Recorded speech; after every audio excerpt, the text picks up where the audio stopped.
It's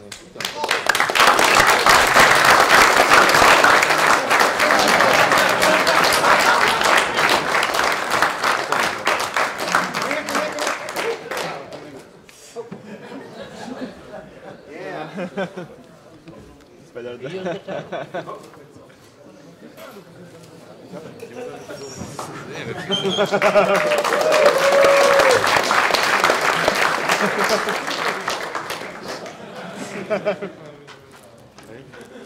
All right. So I'd like to ask you guys to introduce yourselves and tell the people about you and your background of course one technology.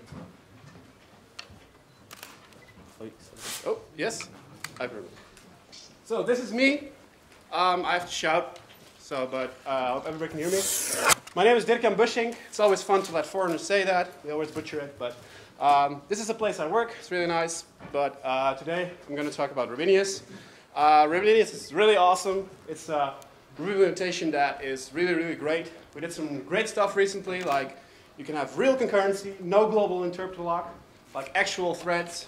And of course, I have to say something about why Rubinius is a lot better than JRuby. So, look at this.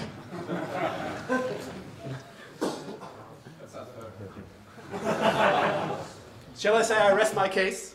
This is JRuby. This is the same code in Rubinius. This is actually from enumerable. So this is actually the real code. If you use enumerable.map or collect, you run this code on Rubinius. So that's, of course, way more awesome than JRuby.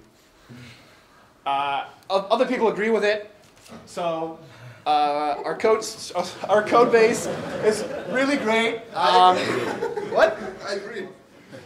Yeah, you retweeted this, or? So, and we're really open for people to contribute. You can also make your own computer programming language on top of Rubinius. Here somebody is doing stuff with parameter matching, like you can extract here the first element from an array in his languages is actually a language called Atomy. And it actually runs, it's a pretty mature language you can run on top of Rubinius, so that's really awesome. Other things that are very cool is that we are very open, we're very nice. If you contribute to Rubinius and you get one patch accepted, we give you commit access and just do your thing, and we believe more in it's better just to ask for forgiveness if you fuck it up than it is to ask for permission for everything. So these are just a few points I want to mention in advance about why Rubinius is really awesome. So, is that all you got? Did you see that? Did you see that single slide? So, show me yours then.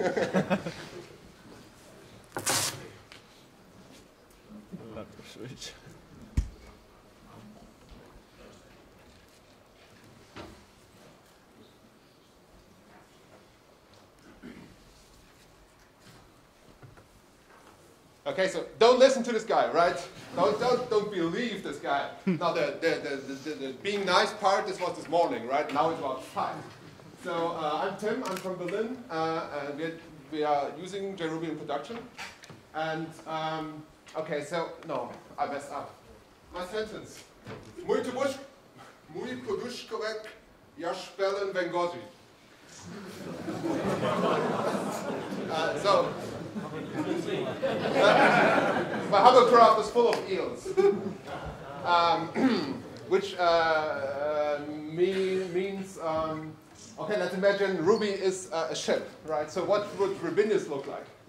It would look like this.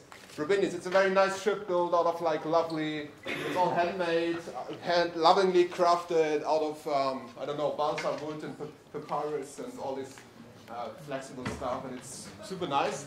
But if you have a real job to do, you don't need this kind of toy, right? You need something else, like, for example, this. Right? This is what you need. Very enterprising. Yeah. And this is not, oh wait, this is not JRuby, this is just the JVM, right? And it looks a bit, and it might look a bit clunky, but then, like, if you get into a fight, then you start up JRuby, and it's like, in your face.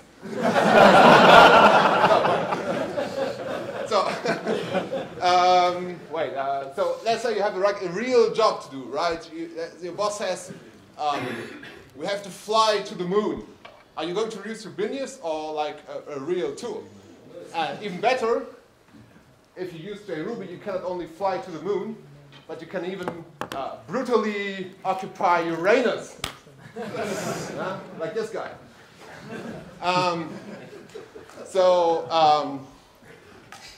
I rest my case. Let the fight begin. Okay, we break for nobody. And I'm just I'm afraid we might have to run over Rubinius in this. I'm sorry. I cannot help it. We'll see. All right, so are you convinced? Did they yes, convince you which one is better? Okay, so we'll have a couple of questions for you guys, claims, and I want you to prove in that specific area what you think why either Rubinius or JRuby is so much better. Okay, so first question. Why do you think that your particular framework is better than MRI? That's really easy, because MRI. Did you ever try to use real concurrency under MRI? So not having to run multiple processes to really completely use your box. That's one thing. Of course, when they released MRI 193, somebody had to write workarounds and give you instructions for how to get Ruby debug working. We don't have that kind of shit. We have like a built-in debugger, a built-in profiler, so that always works and always just runs your stuff. So those are just a few things. Yeah, I was going to mostly say the same thing. I mean, there's no global interpreter lock in JRuby either. So like you have this nice box with 24 cores. You fire up one JRuby process and you can use them all, right? Open up htop and you see 24 green bars. So that's just awesome. Okay. That's all. That's all. Is that all you got? That's all. No, there are nine more topics coming, right? Okay. Yeah. Okay, so next question. What about performance? Rubinius is Rubinius is actually, it's not slow. The thing is that what we try to do is it's just not fast. The thing is, what we do is we write a lot of our core classes in Ruby because we believe that Ruby is a language that can be perfectly fit for that and used for that. So that means that we are a lot faster than MRI, for example, and also usually than JRuby in running actual Ruby code. The other thing is that if you use, for example, hash, we write hash in Ruby. So hash is not much faster. It's about the same performance as MRI from the last benchmarks. So the thing is that even though hash is in Ruby, we're already at the same level of performance. And with our future advance and future possibilities, we can take that even further. And it means that if we can make our Ruby code twice as fast, everything in Ruby becomes twice as fast. And not just your Ruby code, but also the core Ruby code that runs your arrays, your hashes, and all that kind of stuff. So that's a really, really important thing, and that's something we really believe in. So you're saying you're as fast as MRI? On a lot of benchmarks we are. On some benchmarks we're not. On some benchmarks we're 100 times faster than MRI. On some benchmarks you're 10 times slower. It really depends, and if you find something that's really slow for you, just let us know, and we'll probably be pretty capable in making it just faster than MRI. Okay. What about you? Yeah, so the good thing about JRuby is we don't even have to make it faster. It's the Java guys who make the work fast. It's even better, right? They introduced in Java 7, they introduced the new invoke dynamic, which speeded up JRuby a lot. And it is now, I think, I mean, it always depends on the benchmark, of course, but I could also pick benchmarks that would show that JRuby is actually much faster than any other Ruby out there for actual real code. And this will only get better with Java 8. It will. I strongly suspect that in a year we will not even have to discuss it, right? Because it's obvious then. Okay. So next question. What about concurrency? Well, we already mentioned it twice already. On Rubinius you have real concurrency. We have real threads, so you can run your code in multiple threads. We have built-in, you can use stuff like fiber very well on Rubinius. You can use, there's like, I don't know if you people know like libraries like Celluloid from Tony Archieri, and it works like perfectly on Rubinius, and it's really, really fast there. And it's a really nice framework for creating actually concurrent objects. So if you don't know about that, check it out. It's really awesome. Yeah, it's mostly, okay, at this point I think we mostly agree. I mean, it's the same story with JRuby as well. So you can do all the classic concurrency stuff with kernel threads, which is already awesome. And you can do newer non-standard stuff, like you can use celluloid, you can use, but the nice thing is it being JRuby, you can use everything and anything that produces bytecode, right? For example, Akka they just released Akka 2.0. It looks really awesome, and it would give you something like sort of Erlang semantics on the JVM. Then you can do even more crazy stuff like this disruptor thing the British guys built. I don't know if you've heard about it, but it's also a very nice approach for some concurrency problems. Yeah, so concurrency is really not an issue, I think. Okay, I mean that's very nice, but why do you think that JRuby is better in concurrency than Rubinius? No. The important thing is that So you're not using better. Akka from Rubinius is just not an option. Why? Because you cannot natively link to Akka. Okay, so do you think Rubinius is better than JRuby in terms of concurrency? I think Rubinius is just, it is, I don't think you can be, at some point you're just using all resources on your machine, so then you're good at concurrency. I don't know how you can be better, but if you look at, for example, a library like celluloid, it was written in Ruby because the guy who wrote it said Ruby is the only language that can provide me the flexibility and the options I need to use and to write this library. So that way it's a lot better than Akka in that sense because he can actually use Ruby. Just say this because you cannot use Akka, right? All right, next question. What about using it in production? It's very simple there. Rubinius, I think JRuby has a head start of 5 years. 5 years? 10 years. 5 years or something that they started. So I think in 5 years we're further than JRuby is now. But what about now? There are a few people who are doing it and are working on it. And actually, Evan Phoenix from Rubinius said the first people who are really using it in production, and if they hit up issues, I'll just directly, personally help them get it up and running and make it really good for them. So. But are you using it in production yourself? Me? Yes. No, not We are since 3 months.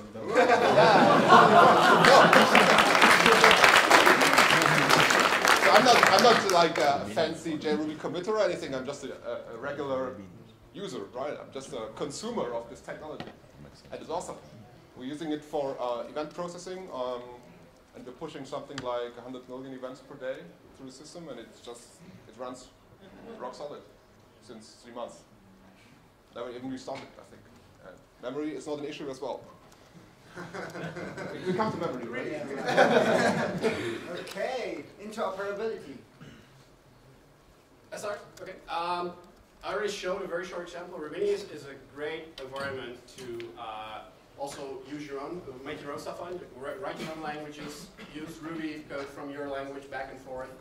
And it was really a very nice and flexible environment. And we've had people who start oh yeah, I'm just going to try make my own language. How hard is that? And they did it, and it was very easy for them. It was very easy to set up and to run and to use. So it's really nice. Well, the thing is, I don't really want to build my own language. Mainly, I want to build cool applications. And then, I think, in this sense, interoperability, what's much more important for me is that I can just go out there and pick any Java lib that has been developed in the last 15 years. And if it's for let's say I have to parse Excel files, or I have to do some other weird shit, then there's always a Java lib, right? There will sometimes not be a Ruby implementation, and I'd rather not write it myself. Yeah, with Rubinius, you just use the existing C extensions and they just work. Yeah, if there is one. But what if there isn't? Like this disruptor thing, you will not find it in Ruby land. So it's just, I think, it's sort of it opens up the horizon and you can see much farther. You can see all this. Of course, I mean, you have to choose, right? But there's a much larger menu to choose from. Right. What about object friendliness? You want to start this time? Object friendliness. I have no idea. I mean, yeah, we're using objects all the time. Memory. Right. Memory. Oh, memory. What about memory? Yeah, memory. Memory is getting cheaper. But I mean, that's the good thing. No, but I'm not kidding. It actually is. There's now, we host some of our systems at Hetzner, and you can get now a Hetzner box with 32 gigs of RAM for 60 euros per month. I mean, it's ridiculous, right? So what you saying, JRuby loves memory? Yes, it loves memory.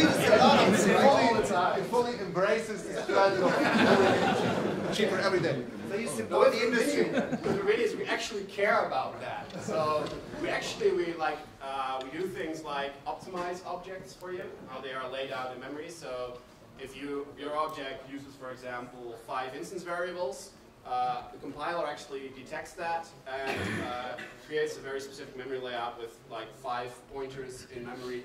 So that means, like, for instance variables, you don't have a hash table where all instance variables are stored, like in JRuby and in MRI, which means that every instance lookup is like you need to do a hash table lookup and all that kind of stuff. And we don't have it in Rubinius, so it's like, but it also means like it's faster, it uses less memory, and it's actually a trick that they want to implement in JRuby too. So.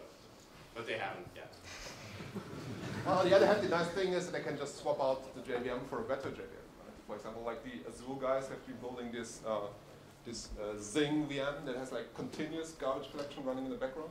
Yeah. The only thing is that it's a bit expensive, but they can't seem to sell it. So it's like what I hear is it's super awesome.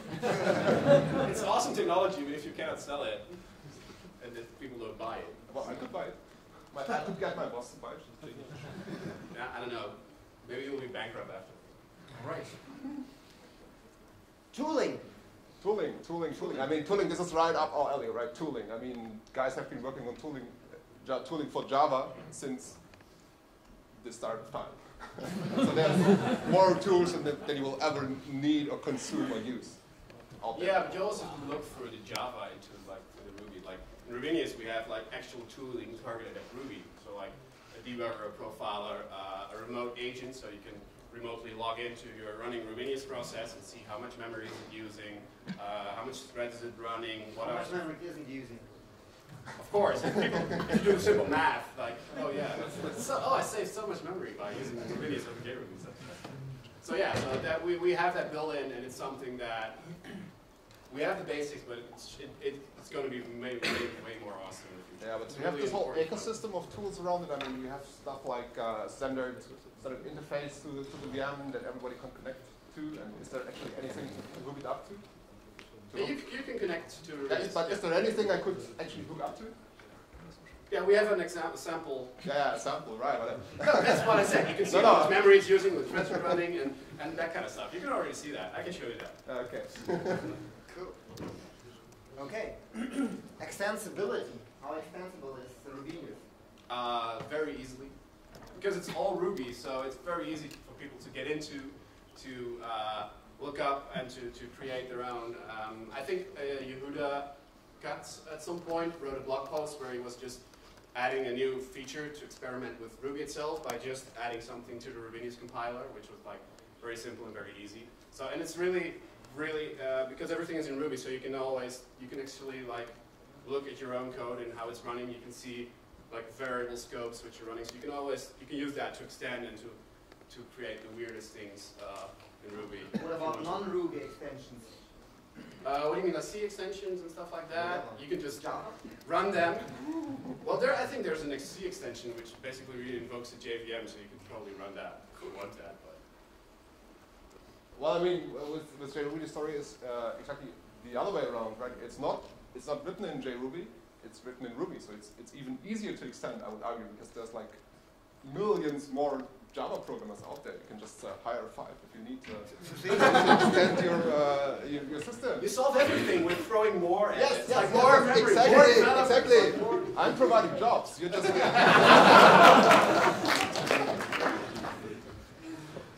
All right. Maturity. Maturity. I mean, maturity. Yeah, it's off the scale, right? Just imagine this carrier. So how old are you? It's carrier grade, right? Carrier grade. It's more than 10 years old, I think. I think the first commit is from 2001, if I remember. So it is pretty mature by now. And also, I mean, this is just JRuby, right? But the Java part underneath, this is like what makes it carrier grade. It's even more mature. Yeah, so you're like the old guy. It's like double. We're just the new guys who are really trying to shake things up. And Rubinius is now 5 years old, and it actually it's actually the current code base is really solid, and I really hope that people will try it out and just use it in production and help us be even more mature adults. And so do you think JRuby is just old or mature? Just maybe like the old distinguished guy who has done smart things. No, you're 5 years old, have an ice cream. I'm 10 years old, right? Not exactly mature, but I think I can be pretty agile as well. 10 years, so I'm just getting started in life, right? We're 5 years, we can still learn anything. Yes, that's true. That's true. We have much but it'll more. take a few more years. But we can go in directions you cannot. That's actually true. Yeah. Okay, so which direction would that be? Oh, that's a nice. The future. Yeah. Oh. Awesome. So. We have some great ideas for making Rubinius faster, even more rock solid. We're currently working on stuff like encoding and getting that really solid. And we have I can give it a go, really technical, but things about how to optimize Ruby better, how to create representations for Ruby code, and reason about what Ruby code can do and how that means you can transform it and optimize it and improve it even better, and even for some points get speeds out of it that are now really not imaginable for most people using Ruby. So I think that this is why I like the slide you showed. Like, I think Rubinius is going to end up like a World Heritage Site and like in a glass case, and it's like really nice to look at and really nice to study, and maybe people learned a lot doing it. But JRuby on the other side is going to just rule the world. Like the dinosaurs. Yes, exactly. Yes. We'll throw that comment then. All right. Okay, so now it's time for your questions. If you have any questions, then bring it on right now. Can you do some soul searching and tell us at least one thing you hate about your implementation? Well, the thing is that I think okay, startup time. I mean, startup time is right? It's a carrier, right? Yeah. I mean, out of the harbor, on the sea, and then half an hour later, it's already there. The breakfast is already running. It's awesome. I mean, if we solve startup time, JRuby would be the ultimate penultimate. I mean, not like the weird naming schemes from Java. No, that's not the problem. I think startup time is the one I personally hate most. But I don't know the actual implementation, right? I'm just. For me, I think it's because it's still relatively young. It's mostly the parts where it's like, oh, this was written like 2 years ago. It's so crufty, it's so crappy, and we really should improve it. But there's other places to focus on first, and that's usually a frustration. And so yeah, that's my main thing. That it could be a lot faster in a lot of areas if we would be able to, if we would identify them and have the time to work on those. So. Any more questions? What about compatibility with MRI? What about compatibility with MRI? Yeah, so JRuby currently is compatible to both 1.8 and 1.9. It's just a switch you flip on startup. And it's really keeping up quite nicely, I think. Just like, let's say, compared to something like Jython that is 4 years behind the current Python implementation, it is more or less up to date. Rubinius actually has the same thing, the flag. 1.8 mode is really mature. 1.9 mode is, some parts are still in development, mainly encoding related. One thing is that sometimes people expect it to be, what we try to do with Rubinius is actually because we implement more in Ruby, we expect people who write Ruby code to write better Ruby code, because in MRI you can get away with doing very nasty things. I don't know if you know things like the Liskov substitution principle. Basically says that if you inherit from a class, you should not break the contract of the base class. People do that shit all the time in MRI, and they get away with it. You don't get away with it with Rubinius, and then people come to us like, oh yeah, shit, it doesn't work. Yeah, because you are doing very nasty things. And I've been guilty from those nasty things myself too, so I've been able to fix them in a few places where I've done that before, but that's a more also an idealistic goal that we try to help get people further there to write better Ruby code and write nicer code and learn how that should work. We're talking about compatibility. What about gem compatibility? Can you use all the nice gems in the world? No, not all of them. C extension. No. Yeah, there are some that are a bit nasty. Oftentimes there is a good replacement. Like there might be like a Java lib that you just have to wrap in the right way to get something that's maybe even better. But of course you cannot just like take the application and with 25 gems and just start it up and expect that everything will work out of the box. No. Well, that is our goal for Rubinius. So that, and due to how Rubinius is set up, for us that's easier to do because, well, C extensions are a nightmare. They're just a slightly lesser nightmare for Rubinius than they are for JRuby. But it is a way of interfacing with other existing libraries that we really support and we want to work as well as MRI. So. I just have a question regarding stability of the extension. So what is the way moving forward? I know JRuby, for example, the C API is deprecated at this point, and Rubinius does have a very good one. So what is the preferred interface moving forward for extensions, the C API or the FFI? I think FFI, right? I mean, yeah, also depends. That's the most possible. Yeah, there's also we've been talking also to JRuby people about maybe looking at seeing if we, together with people from MRI, can create a better API that fixes the really broken things in the current MRI API. Because MRI actually does not have an API, it's just people using methods from MRI to write their extensions. And there's some serious stuff lacking in there, which makes it, a lot of extensions are not very thread safe, so that's an issue. So in Rubinius, currently we have a lock around an extension, so there can only be one thread that runs the C code of an extension at the same time. Sadly, that's needed for a lot of gems. Also because MRI has a global interpreter lock, so people expect it to behave like that, which is often problematic for Rubinius then. So, but really we want to take that further, and maybe we can get FFI there to be that good and to get there all the way. But otherwise, we might look at maybe some extensions for a real API. Any more questions? So what about in terms of professional services and support organizations, businesses built around supporting that, both of you? So Are there are some high-profile cases of like organizations using JRuby in production.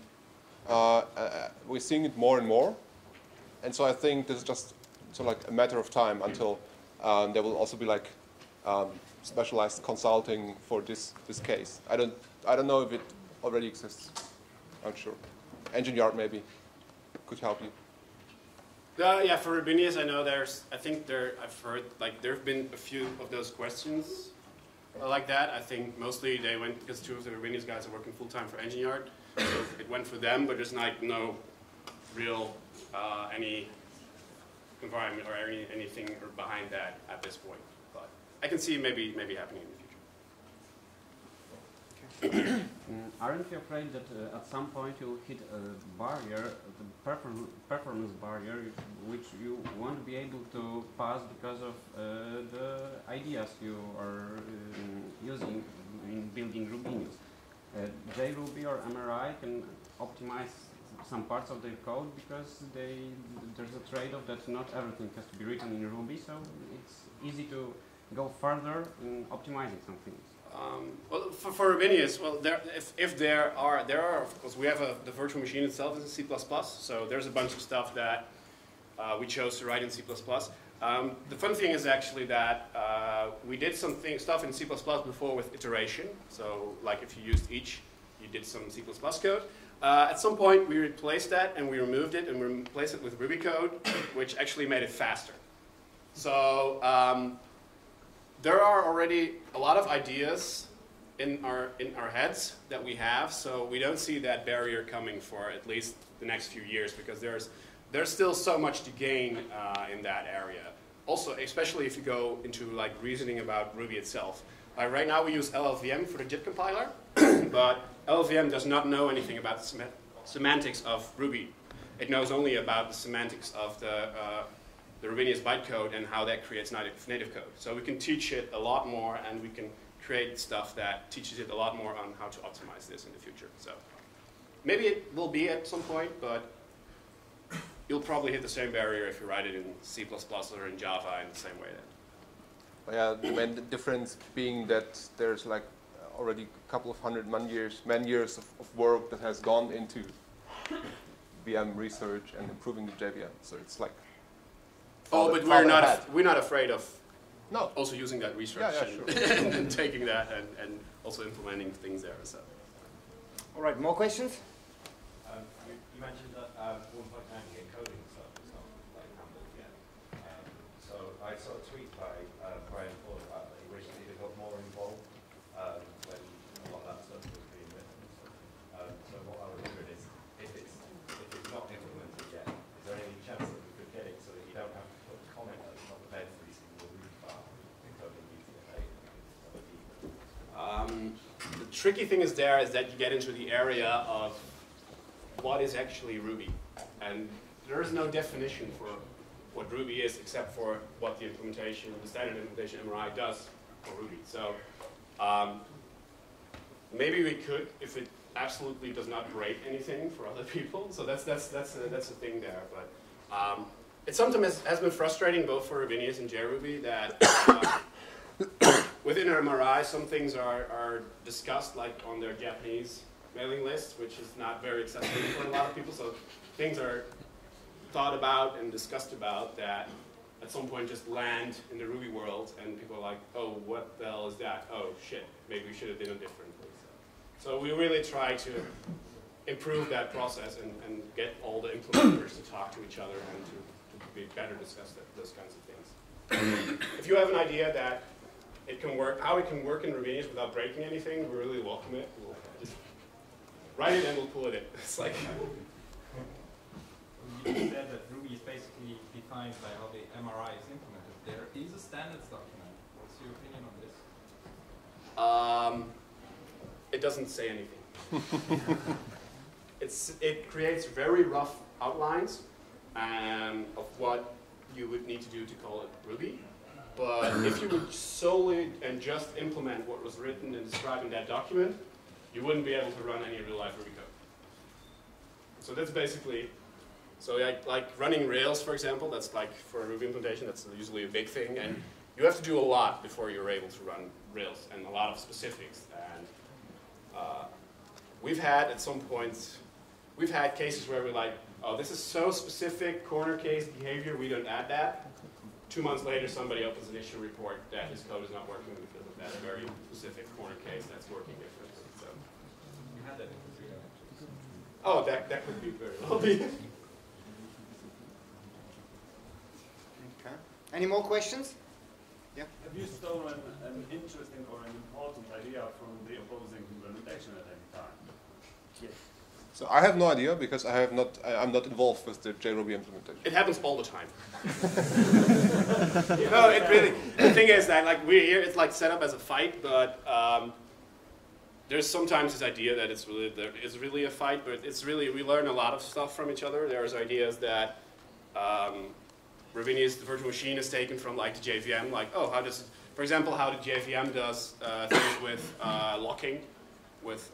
In multi-thread situations, so you have like, it's called optimistic locking, so you don't have to do real locking if an object locks, but it's only used by a single thread. Only if multiple threads want to use the same object, you actually create like operating system level locks and stuff like that. So basically how that was worked out was basically taken from how the JVM does that, and also other virtual machines do that. But also, like I talked about the memory layout thing, that's something that I know, like Charles Nutter from JRuby was like, oh yeah, that's an interesting idea, maybe we should do that too. So. Maybe one last question? From an organizational perspective, is there at some point like a chance there will be some kind of merge, or are you guys always going to be like on the sidelines just trying to keep up with the MRI, or with whatever the official version is, the C version is? What we think is that ultimately you guys are the ones who decide that. We don't.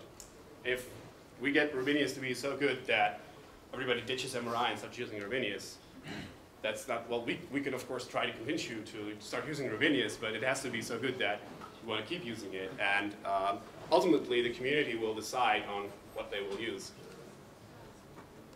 Yeah, I agree. I mean, no, I really think that JRuby has a pretty bright future ahead, and we will see more adoption and also more high-profile adoption, and this might also influence the whole development of Ruby in the future.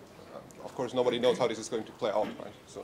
Okay, I got one last question from me to you. What do you think are you guys contributing to Ruby as a language? Or are you always copying or trying to keep up with Ruby? Or are you bringing something that might be interesting also to be implemented in MRI or Ruby as the language itself? Well, like, for example, getting rid of the kernel lock would be awesome, right? Although it's in the current situation, it's just not an option. Yeah, actually, because of the way that Ruby it's actually a interacts funny story, because Evan Phoenix, the guy who started with Rubinius, actually wrote a patch at some point to remove the global interpreter lock in MRI, which was in like version 1.8.2 or something. Basically, his conclusion was this shit isn't working, so that's why he started Rubinius. So very, very rough. It's not completely like that. It also is like his own interests to do something like that, but that's how he started. So it's really hard to do that in MRI. All right. So thank you very much, gentlemen.